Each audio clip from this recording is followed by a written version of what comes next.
Olá, boa tarde. Muito boa tarde. Começa hoje a 20ª edição do Liquida Porto Alegre. Mais de 2.400 lojas participam da promoção que vai até o dia 28 de fevereiro. A expectativa do CDL é aumentar as vendas em 20% em relação ao ano passado. E quem está de olho nas ofertas, aproveita o primeiro dia do Liquida e leva para casa aquele tão sonhado eletrodoméstico, um dos artigos mais procurados pelo consumidor. As fachadas recebem as bandeirolas do furacão e os preços caem. A expectativa do Liquida Porto Alegre deste ano é baixar os estoques e movimentar R$1 bilhão em vendas. O que, se confirmado, será bom para os lojistas que tiveram um Natal magro e também para quem conta com as comissões.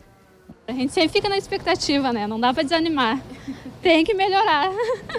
Já os consumidores terão 10 dias de liquidação em diferentes setores. As lojas de materiais de construção, por exemplo, foram incentivadas a participar depois dos estragos na cidade no temporal do dia 29. Nesta, saiu até um encarte especial dos descontos. Estamos com descontos de 30% até 70% de desconto em produtos do encarte, do Liquida Porto Alegre. E estamos investindo muito na iluminação para a casa de todos. Os eletrodomésticos são os itens de maior interesse no Liquida, segundo pesquisa da Câmara de Dirigentes Lojistas. Nesta Smart TV de 32 polegadas, o preço baixou R$ 250. Nesta geladeira, a economia chega a R$ 400. Mas não é só entrar e comprar. Tem diferença de vitrine para vitrine. E o foco deste ano nas lojas de rua favorece a pesquisa. Olha o seu Simão, ele esperou o Liquida para fazer um agrado e comprar forno elétrico e forno de micro-ondas novos para a dona Maria Marlene. Aqui a segunda, vou mais uma que a terceira, depois se não der eu retorno, né? Aí eu venho aqui para a gente negociar. Se tiver um desconto bom, vai favorecer mais ainda na fatura da gente, do que ter que pagar, né? Economia de luz no horário de verão. Conforme a RGE, até agora o consumo de energia elétrica teve queda de 0,44% nos 264 municípios que atende. No horário de pico, a redução da demanda passa de 4%. O total economizado em 126 dias é suficiente para atender uma cidade como Caxias do Sul durante 4 dias. O horário de verão termina às 0 hora deste domingo, quando os relógios devem ser atrasados em 1 hora. A tarde será de sol com algumas nuvens em Porto Alegre. Não deve chover. Faz 34 graus. Temperatura igual em Novo Hamburgo, onde o tempo também fica parcialmente nublado. Mesma condição em Tramandaí, no litoral norte. Máxima de 31 graus. O temporal que atingiu o estado ontem causou transtornos em diversas localidades. Em Santa Cruz do Sul, no Vale do Rio Pardo, mais de 100 casas ficaram destelhadas e 5 pessoas desabrigadas. E em Porto Alegre ocorreram problemas no trânsito por causa de alagamentos e aproximadamente 15 mil clientes ficaram sem energia elétrica. O temporal começou no fim da tarde e durou cerca de 40 minutos. Em alguns pontos da capital, o vento chegou a 70 km por hora. 15 mil clientes da CE ficaram sem energia elétrica devido a falhas nos alimentadores. Muitas ruas registraram alagamentos e diversas sinaleiras ficaram desligadas em função da falta de luz. Com isso, o trânsito ficou complicado. Cerca de 1 hora antes, o Centro Integrado de Comando de Porto Alegre emitiu um alerta de forte chuva com possíveis danos. Quem quiser receber via Twitter ou SMS o aviso antecipando a chegada de tempestades na capital, pode procurar a página do SEIC no Twitter e se cadastrar. Isso aí é fácil de fazer. A pessoa acessa o Twitter do SEIC, primeiro tem que ter um Twitter, uma conta no Twitter, acessa a conta do SEIC e ali encontra as informações, as explicações de como se cadastrar. É uma maneira bem fácil e as pessoas, e isso é mais um instrumento, né, para avisar. E segue a operação de retirada do ônibus que caiu ontem na ponte do Rio Jacuí, na BR-290. O motorista do coletivo morreu e o cobrador conseguiu nadar até a margem e sobreviveu. O trabalho é lento. A Concepa retomou cedo os procedimentos para içar o ônibus. A operação começou na tarde de ontem e foi suspensa depois das 5 horas da tarde. Mergulhadores prenderam cabos no veículo para que ele possa ser içado. Não há previsão de término do resgate.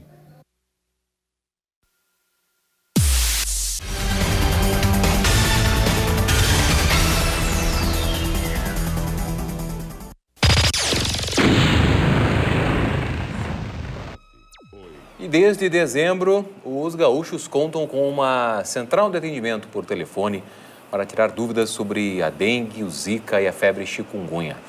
E os atendentes também registram informações sobre possíveis focos do mosquito. Já são mais de 3.000 denúncias no estado. Bom, vamos ler agora a notícia que se refere ao assunto do Exército. O Exército encerrou a terceira fase de trabalho do combate ao mosquito Aedes aegypti esta manhã no centro da capital. Casas e comércios da região central da cidade foram o foco da visita dos militares que trabalham na conscientização sobre os perigos do Aedes aegypti. O grupo se concentrou em informar os sintomas das doenças relacionadas ao mosquito e explicar como evitar criadouros do vetor. Amanhã começa a quarta fase do trabalho, que terá como prioridade as escolas da capital. E se você pudesse salvar a vida de outro desconhecido usando apenas 12 minutos do seu tempo, você faria? Pois então pode estar a um passo de ser um doador de sangue. Hoje os estoques do Hemocentro de Porto Alegre estão necessitando da sua ajuda. O processo é muito simples e seguro. Sensação de dever cumprido. Esse é o sentimento que corre nas veias do Victor, que hoje fez a sua 5ª doação de sangue. Inspiração que começou na família. O que te motivou a doar pela primeira vez? Foi a cirurgia do meu pai. Certo. E agora? E agora por humanismo mesmo, para ajudar as pessoas. Doações como a dele podem salvar até 4 vidas e são muito importantes, principalmente nesta época de férias, quando o número de doadores diminui, mas a demanda por sangue aumenta. São os acidentes de trânsito que mais causam problemas aos estoques. Por isso, doar é fundamental. É um processo bem rápido. Todo o processo, desde que ele entra, ele faz o cadastro, depois ele vai passar por uma série de etapas para que nós precisamos saber quem é esse doador, se realmente ele tem condições de doar sangue. Então, a entrevista e toda a pré-triagem vai nos dizer se ele tem condições ou não. Hoje, o Banco de Sangue atende a 52 hospitais, 5 de Porto Alegre e o restante do litoral e região metropolitana. O ideal é que o Hemocentro repasse por mês, no mínimo, 2.500 bolsas como esta aos hospitais que atende. Isso significa mais ou menos a doação de 1.200 litros de sangue. Mas com estoques a 40%, esta meta está muito distante de se tornar realidade. Para doar, é preciso ter entre 16 e 69 anos de idade, pesar 50 quilos ou mais, não estar em jejum, mas ter ingerido alimentos não gordurosos, ter dormido pelo menos 6 horas antes da doação e não ter ingerido bebida alcoólica nas últimas 12 horas. Menores de idade só podem doar com a autorização dos responsáveis. Para qualquer doação, é necessária a apresentação da carteira de identidade. Não pode doar quem já teve doença de Chagas ou malária, hepatite após os 10 anos de idade e pessoas portadoras do vírus HIV. Pode doar? Se interessou? Então é só comparecer na Rua Bento Gonçalves, número 3722, no Partenon. O Hemocentro está aberto de segunda a sexta-feira, das 8 da manhã às 6 horas da tarde. Tempo suficiente para quem quer fazer o bem. E que recado o senhor daria para a pessoa que vai receber o seu sangue? Faça bom proveito e quando ela estiver recuperada, que ela puder fazer doação, também. Agora já falar de um assunto que também é relativo à questão de doação de sangue, né? Porque a questão de acidentes através por meio de incêndios. No último ano, mais de 50 pessoas morreram vítimas de incêndio, muitas vezes provocados acidentalmente por elas mesmas. Esses acidentes ocorrem devido à ligação elétrica em excesso de eletrodomésticos em tomadas. Como prevenir esses acidentes é o que você confere agora na matéria da TV Cachoeira. No último ano, o Rio Grande do Sul registrou 54 mortes em decorrência de incêndios. Segundo o Corpo de Bombeiros, a maioria deles foi causada por falhas ou negligência com eles, os equipamentos elétricos. A maior parte das mortes ocorre entre os meses de abril e setembro, época em que aquecedores estão em uso. A quantidade de adaptadores para poder ligar, porque em cada conexão de pino gera calor. Então, se nós temos ali 11 conectores ligados numa tomada só, nós estamos com 11 fontes de calor, tá? Aonde o risco é iminente. O ideal seria: a régua é o equipamento mais seguro quando é necessário ligar 2 ou mais tomadas. Quem confirma e alerta sobre os riscos é o técnico em eletricidade Edson Menezes. Uma solução que gera maior segurança seria ligar todos os equipamentos na régua de segurança. Seria ligar 1, 2, 3 fontes de energia, podemos ligar mais uma quarta. Nesta régua ela possui um interruptor. Esse interruptor serve como chave de segurança e também como um liga-desliga. Segundo o capitão Lunardi, depois da tragédia da Boate Kiss, o número de acidentes reduziu.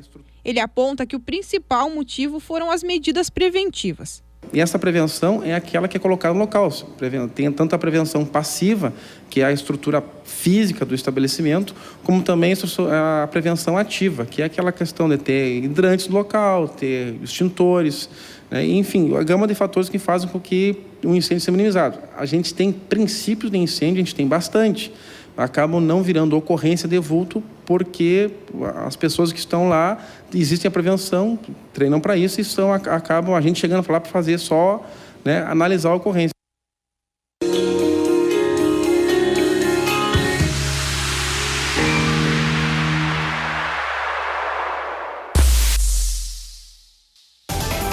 A Prefeitura de Porto Alegre, em parceria com grupos ambientalistas, iniciou hoje de manhã uma ação de resgate de árvores no Parque da Redenção. A iniciativa busca recuperar as árvores afetadas pelos temporais das últimas 2 semanas. Muitos vegetais no parque sofreram inclinações, quase tombando. O ato começou nas imediações da Avenida João Pessoa e consiste no levantamento de árvores, escoramento e poda da copa, para diminuição do peso do vegetal. E às vésperas da retomada das aulas na rede pública estadual, muitas escolas de Porto Alegre podem ser obrigadas a alterar o calendário de início do ano letivo. Pelo menos 60 instituições de ensino ainda apresentam algum dano na estrutura como consequência da tempestade que atingiu a capital no final de janeiro. E para acelerar a execução dos reparos, a Secretaria de Educação vai repassar uma verba emergencial de R$ 2.200.000 diretamente para as escolas afetadas. A Escola Estadual Imperatriz Leopoldina, no bairro Petrópolis, tem 350 alunos e uma área de 2.000 metros quadrados. O forte temporal causou danos que ainda estão visíveis já na porta de entrada. Em frente à Escola Imperatriz Leopoldina há uma pracinha. Aqui ainda há muito lixo e galhos de árvores por todo lado. Ou seja, ainda há muito por fazer. E o início do ano letivo está marcado para o dia 29 de fevereiro. Do lado de dentro, é possível ver o material novinho que chegou no ano passado, já prejudicado com a chuva, que inundou as salas de aula. Como parte do telhado quebrou em vários pontos, a água também afetou a pintura das paredes e encharcou os livros da biblioteca. A diretora já providenciou o reparo de algumas áreas, mas não pôde comprar o material necessário para recuperar totalmente a escola. Nós estamos aguardando ser liberada a verba, poder comprar o material, que é o mais pesado, que é a cobertura, né, as telhas e madeira. De acordo com a Secretaria da Educação, foram liberados mais de R$ 2 milhões para as reformas das escolas. As transferências devem ocorrer durante esta semana. Cada instituição recebeu recursos de acordo com os prejuízos. Muitas ainda não realizaram o levantamento técnico para licitar as obras. Tem que saber quantas telhas, como é que tem que ser feito o trabalho, qual é a madeira, fiação se foi danificada, estrutura de rede de esgoto, hidráulica, árvores que tem que ser podadas. Esse levantamento técnico Quando a escola não consegue realizar, nós, através do nosso corpo técnico, ajudamos a fazer. A Imperatriz Leopoldina deve receber R$40 mil para a recuperação de telhado, forros, calhas e pisos, conforme a SEDUC. Um dos desejos da diretora é de poder cumprir o calendário letivo e recomeçar as aulas no próximo dia 29. O outro desejo também é legítimo. Pedir para São Pedro fechar as torneiras ainda. E com a volta às aulas, os pais recebem a famosa lista de compras de material escolar. Mas poucos sabem que há regras que as escolas devem seguir no momento de solicitar esses itens. É quase volta às aulas e as listinhas de material se multiplicam. Os itens variam conforme a escola e a série do aluno. Nessa hora, é importante que os pais conheçam os seus direitos para não extrapolar no orçamento. Hoje é muito importante a gente pesquisar na internet antes e ver os nossos direitos e os nossos deveres com a escola, né? Então eu já vim com a lista, já com a informação completa do que eu sou, o que eu devo levar para a escola, o que é permitido por lei. Agora, para quem não quer ou não tem tempo de pesquisar, o diretor do Procon de Porto Alegre explica o que a escola pode ou não pedir. Não podem exigir materiais de uso coletivo. Material de limpeza, material de escritório, material para ser utilizado por todos os alunos e não individualmente. A lista de material escolar ela tem que ser individualizada e ela tem que estar voltada para a proposta pedagógica da escola. Mas será que as escolas estão andando na linha? É o que a gente foi conferir na Feira do Material Escolar. Não especificaram marca nenhuma, só entregaram a lista e era para comprar conforme a gente pudesse. Onde eu quiser e a marca que eu quiser. Não especificaram nada.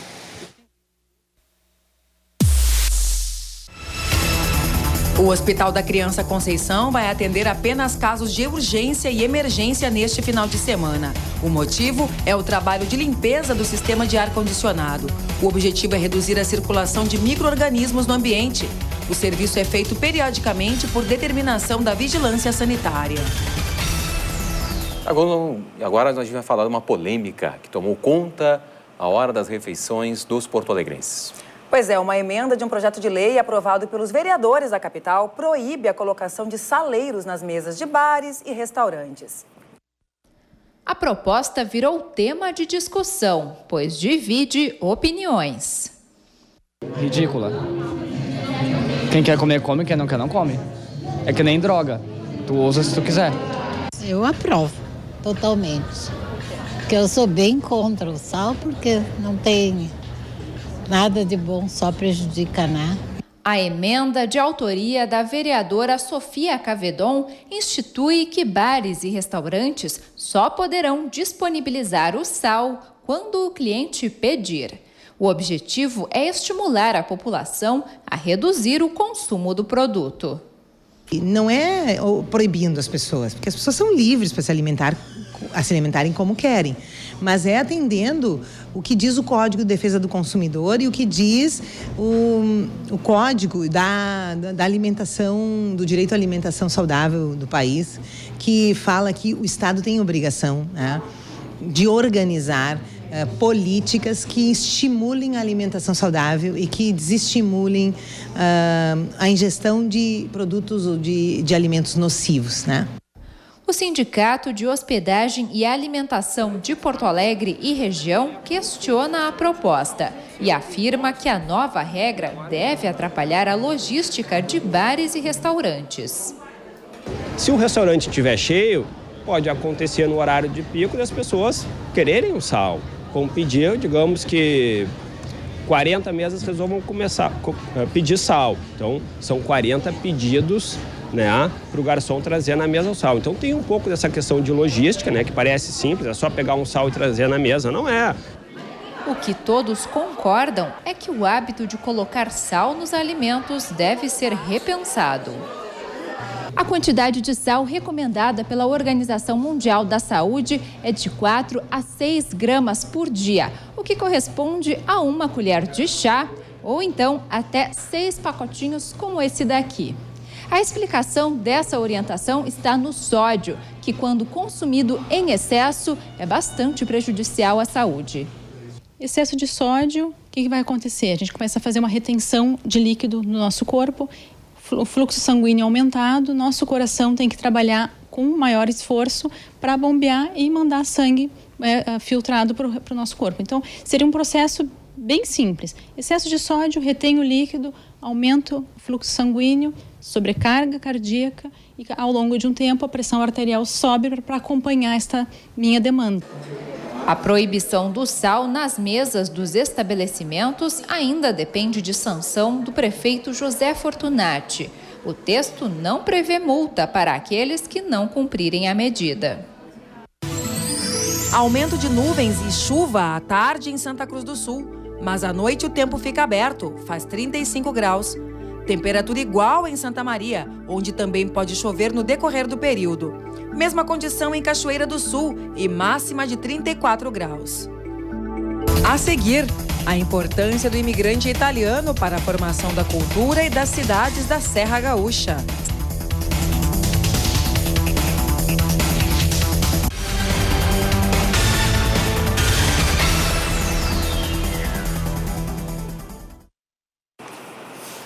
Agora esporte, canal aberto aqui com o esporte, Farid Arano Filho. Boa tarde, Farid. Tudo bem, Marcelo? Tudo tranquilo. Dormiu tarde, não?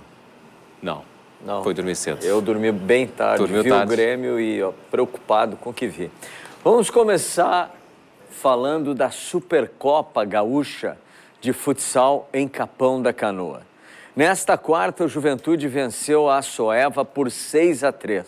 Na partida de fundo, o Minas venceu o Atlântico de Erechim por 5-4. Depois dos jogos de hoje, acontecem as semifinais na sexta, amanhã, e a grande final no sábado no ginásio Otto Birlen, em Capão da Canoa. Agora vamos falar de patinação e da mudança na vida da grande campeã Thalita Haas. Pois medalha de prata nos Jogos Pan-Americanos de 2011 em Guadalajara, no México, medalha de bronze no PAN de 2015 em Toronto, Thalita anunciou a sua aposentadoria das pistas. Sem patrocínio, Thalita decidiu se concentrar na faculdade e agora inicia uma nova etapa. Terminou ontem o primeiro curso ministrado para crianças, para 24 crianças em Gravataí. A multicampeã, que agora se dedica a ensinar, vai passar seu conhecimento e a sua técnica para crianças e adolescentes. Para maiores informações, quem quiser participar, o telefone do Centro de Treinamento RAI é o 51 3488 3489 e você pode ligar e participar. Céu parcialmente nublado em Bagé, não deve chover, faz 33 graus. Mesma temperatura em Pelotas, onde o sol também aparece entre nuvens. Clima semelhante em Rio Grande, que terá máxima de 32 graus. É alta madrugada, já é tarde demais pra pedir perdão, pra fingir que não foi mal.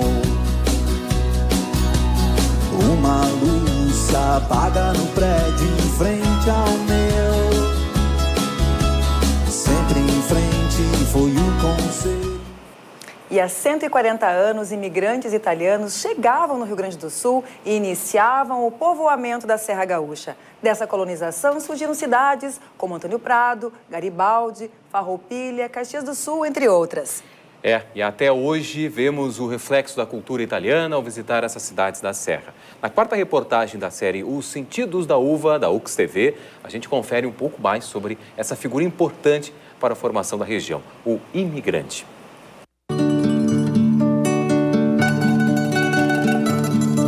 A Festa da Uva celebra a vindima, que é a época da colheita da fruta e do início da produção de vinhos. E nada mais comum para uma festa do que a música. Por meio dela, é possível resgatar e manter vivo o som da história, como a dos imigrantes, que aqui chegaram no final do século XIX. Meu nome é Alziro Antonio Perini, ho 70 anni, sono descendente de imigranti italiani e sono uno dei fondatori del Corale Stella Alpina. A nossa família gostava muito da cultura italiana e até hoje a gente procura manter, né, essa tradição, porque eu aprendi com meus pais, com meus tios, que aquilo que eles trouxeram de lá, a gente deveria preservar. Quando terminava a colheita da uva, a gente se reunia e fazia a celebração da colheita. Fazia uma sopa de anholine, uma coisa diferente, com as pessoas que tinham ajudado a colher a uva. E aí a gente cantava, e eu cantava junto com as pessoas, eu era criança na época, mas cantava muito, sempre gostei de cantar.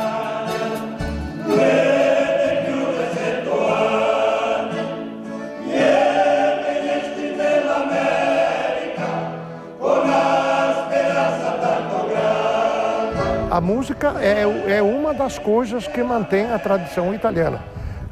Porém, muitas coisas fazem parte da tradição italiana. Não só a música, mas tem a gastronomia, tem as festas na colônia, as festas no interior, os filó, que os filó também são motivo de encontro de família. Também a mora. A mora tinha pessoas que não gostavam e não sabiam, não tinham voz para cantar, mas sabiam jogar a mora. E a mora faz parte da cultura italiana. O imigrante, na realidade, ele tem toda a bagagem da festa da uva, porque lá no passado, eles também estavam trabalhando nas pareiras, estavam trabalhando nas videiras. Hoje os tempos são outros, o desenvolvimento industrial, tudo isso se associou à festa da uva, mas não deixa de ser o imigrante italiano e outras etnias também que muito colaboraram para o desenvolvimento da festa da uva.